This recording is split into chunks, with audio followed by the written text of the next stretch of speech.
This New Year's Eve was bound to be something special, especially for me, gravedigger.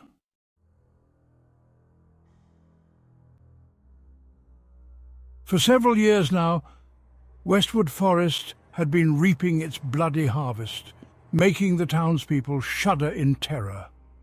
I had no idea what had happened to me, or why my clothes were soaked in blood.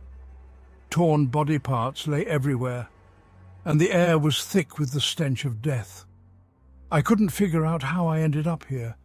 No memories of those last moments, amnesia caused by a brutal blow, and how my skull survived, I have no idea.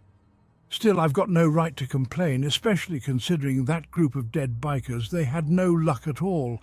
Better to be alive with a cracked head and no memory than to be hanging off that cursed spruce tree.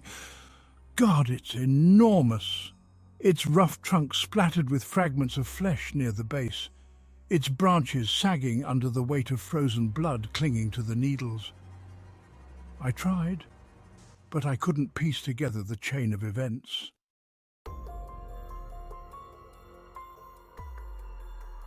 Then I spotted Nick, standing there alone in the middle of a blood-soaked clearing. I also heard the sound of the snowmobile he'd arrived on. I didn't want to scare him.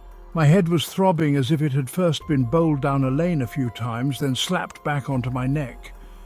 But worst of all was that I remembered absolutely nothing. Nick tensed at the sight of me.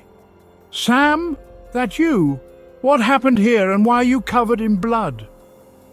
The drummer in my head started pounding again. Nick's questions made sense, as did the hand in his jacket pocket.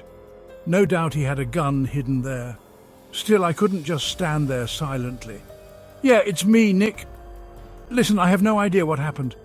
I came to a few minutes ago when I heard your snowmobile, that's all I know."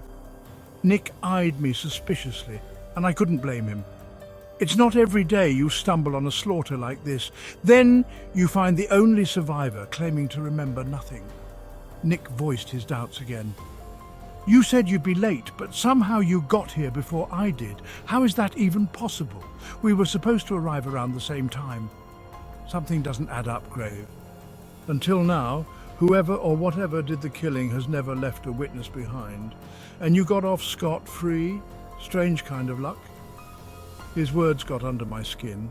Easy for him to talk. He showed up at the end, and I was apparently right in the thick of it. And on top of that, I'd lost my memory. Come on, Nick, cut the crap. My head split open. Take a look if you don't believe me. Must have been someone sneaking up on me from behind. All your suspicions are complete BS. Of course, I realized Nick had every right to be skeptical. This was definitely suspicious. But I didn't kill those poor bastards. How would I even manage that if I can barely stand up? Do I look like the Terminator? Apparently, Nick decided to give me a chance. He relaxed just a bit, turned his back on me for a second. That meant he was willing to trust me again. We'd been through too much together not to. Though I could still see distrust in his eyes, I pretended not to notice.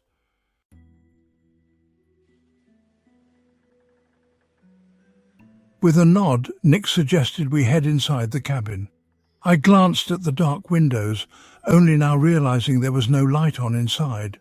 The yard was lit by that same spruce, wrapped with red garlands. How long had those been there?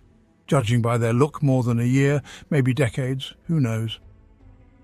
Nick was the first to go in. His night vision was practically supernatural. No wonder he'd chosen that particular nickname for himself. I followed close behind.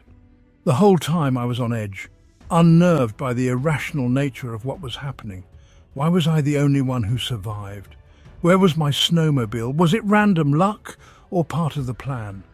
Someone else in my shoes might have called the police, but not me. What was I supposed to say? I survived a bloodbath, but have no clue who killed the others? Great. I'd spend a week or two in a cell while trying to get my memories back. No thanks. I'd rather figure it out with Nick than hand myself over on a silver platter. I'd fight to the bitter end.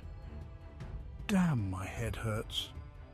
The blood at the back of my skull had clotted into a single brown lump, which I could only yank off if I pulled out chunks of hair along with it.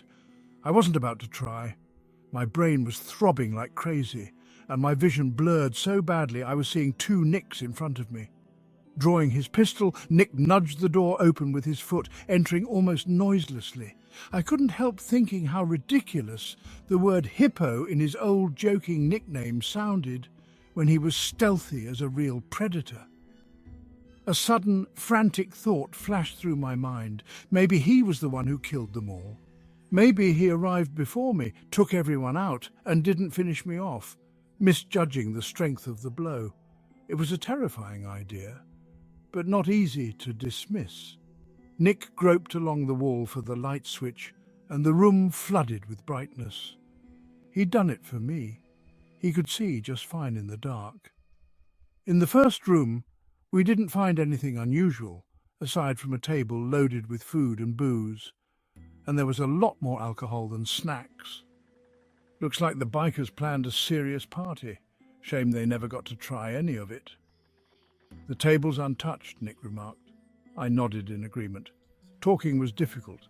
Pain radiated through the back of my head, locking up my facial muscles as if someone were performing a facelift with red-hot tongs.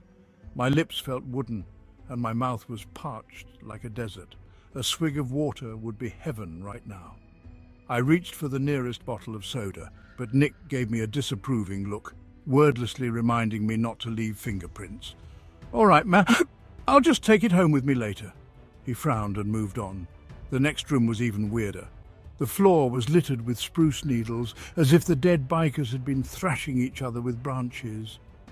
My headache flared up again, like some tiny monster inside my brain had suddenly stirred. I touched the back of my head and felt something sticky seeping through the crusted blood. Bringing my fingers closer to the light, I tried to see what colour it was. It was too thick to be blood, and a different shade. My head spun and I nearly collapsed. Thankfully, Nick shouldered me before I hit the floor. A wave of weakness overwhelmed me. I was trembling, and my brain was on fire. Nick looked at me with suspicion and suddenly took 2 steps back. "What's with you, Nick? You're looking at me like I spit in your soup." I tried to joke. He wasn't amused. "Look at yourself. Your eyes are bloodshot. The vessels are ruptured. Your lips are blue. Your skin's messed up too. And your hands are covered in dried blood. There's even some under your nails. And those boots of yours, they've got brain matter stuck to them. You did it, didn't you? Admit it." The nagant in his hand trembled slightly, drawing my gaze. Another second and he'd fire. I'd be joining the bikers in the afterlife. A stabbing pain clamped down on my skull and I sank to my knees. At that moment, I almost didn't care if he shot me. Anything to end this agony. Nick stood a short distance away, not daring to come closer. He was afraid of a trap. Everything fit. My blood-stained hands, my clothes, my memory loss. How convenient. Barely a minute passed, but it felt like an eternity. My head was splitting, my vision grew hazy.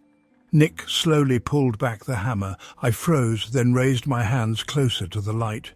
That's when I noticed they were smeared with blood, mixed with sticky spruce sap. My whole head was covered in that foul substance, plus the scattered needles underfoot. The answer was right there, just out of reach, like a slippery fish slipping through my fingers. But Nick wasn't waiting around. He kicked me in the shoulder, knocking me onto my back, and levelled his gun at my head. "Enough, gravedigger! You're done! You're going to explain everything right now, and then I'm calling the cops. I'm not about to let them pin this on me. Pretty clever plan. Lure me here, kill everyone, then pretend you've got amnesia." I could see in Nick's eyes he meant business. He noticed a rope on the floor and used it to tie my hands in seconds. "Hey, Nick, hold on, you're making a mistake. I'm innocent, you hear?" I shouted, but he gagged me, not wanting to listen. He'd made up his mind, turn me in, end of story. Sitting on the floor, I tried with my eyes to beg him to look at the back of my head, but Nick just stared me down coldly. Then a cold shiver ran down my neck. The pain in my head eased, and I felt something slimy crawling through my hair, like a fat caterpillar creeping toward my forehead. I wriggled, trying to get Nick's attention, but he was staring out at the giant spruce in the yard, shining with those red lights. Everything out there was frozen body parts, blood, icicles formed from congealed flesh. Meanwhile, that sticky creature reached my temples and began slithering towards my eyes. I couldn't cry out, my mouth was gagged. If that thing slid into my nose or throat, I'd suffocate.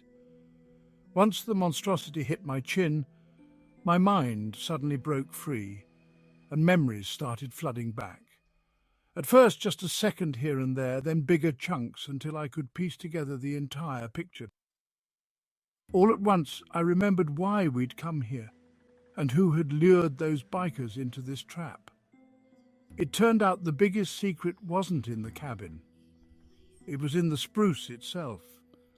The tree was infected with some kind of evil. The entity hiding inside the trunk killed people on New Year's Eve, turning the holiday into a bloody orgy. There was also something else, my personal revenge. I'd known about the cabin's horrifying reputation and deliberately talked the biker gang into celebrating New Year's here. They'd once crippled my girlfriend, Kelly, and I'd been harbouring plans for payback ever since. I knew about the mysterious killings in Westwood Forest and wanted these bastards to get what they deserved, but it all got out of hand. The demon tree attacked the bikers and got me as well, driving a resinous tentacle into my brain, causing partial amnesia. At that moment, Nick yanked the gag from my mouth. I inhaled sharply, trying to say something, when suddenly a ghastly crack sounded outside.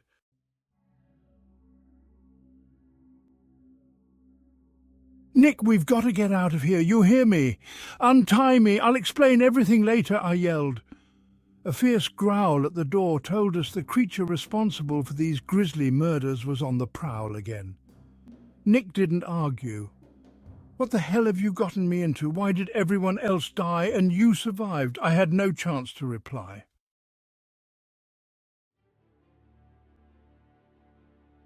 The front door exploded into splinters, and in the threshold stood a horrifying being that reeked of rotting flesh and pine resin. Nick raised his gun and fired blindly a few times. The air was suddenly flooded with a sharp, eye-watering, piney stench, as if this creature's blood was made of tree sap. "Over by the window!" Nick shouted, smashing the window frame with a chair. The monster roared behind us. I knew it wanted to decorate that spruce with our body parts too. But Nick was making a beeline not just for the window, outside was the snowmobile. We'd never get it started in time, but we did have a stash of fiery cocktails. Nick lit a lighter first and tossed a fiery cocktail, flames licking the thing's side and making it recoil with a shriek. Not enough. My own lighter wouldn't spark in the cold. When I finally got it to catch, Nick threw another bottle, and the fiery demon bellowed in pain, lurching toward the spruce where it made its lair. I hurled my rattling brew too, forcing the monster back in agony. But the tree itself couldn't survive that kind of fire. A hideous crack rang out like the howl of a dying beast. The monstrosity literally melted back into its trunk, hoping to wait out the flames. Our decision was to burn them both together, one flaming bottle after another, and soon the massive spruce was fully ablaze. It rocked and snapped as though moaning. Before long, the fire spread to the cabin, and the old hunting lodge went up in smoke, taking its bloody history with it.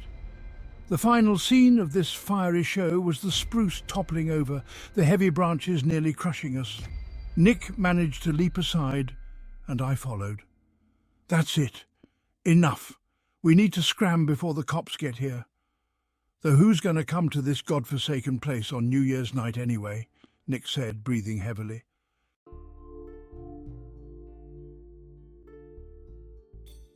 We made it home by the early morning hours of the new year. I didn't see Nick for a week or so until he called out of the blue to tell me what he'd found in the archives. "Hey, Sam. So here's the thing. I did some digging in the libraries and found out that Spruce really was infected with evil. There's a ritual, spread out over years, where seeds are planted on the grave of some black-hearted sinner or maniac, and they're watered with animal blood so the killer's soul migrates into the sapling. It's like a time bomb. A tree like that can kill for years unless someone stops it. Whose soul do you think was inside ours? Nick paused, then answered. Most likely that Christmas maniac from '58. He slaughtered entire families, but only once a year, then holed up in their houses for days, taking blood-soaked baths. After he died, they buried him in a far corner of the cemetery. But someone used that grave, planted a tree there, then later transplanted the sapling into Westwood Forest. Nick's story sounded legit. The tree with the murderer's soul was destroyed. As for whoever planted it, we'll probably never know. Maybe that gardener has been dead for a while. Dark magic eventually catches up with the user. We said goodbye on a surprisingly positive note. Nick planned to pick up Meatball the cat from the shelter, and I hurried to see Kelly, the girlfriend who'd once been hurt by those bikers. Now that the tree was gone, I hoped it meant a new beginning for both of us, and for me as well. Please write in the comments, support the video with a like, and of course subscribe to the channel. You can also share this video with your friends. They will probably also be interested.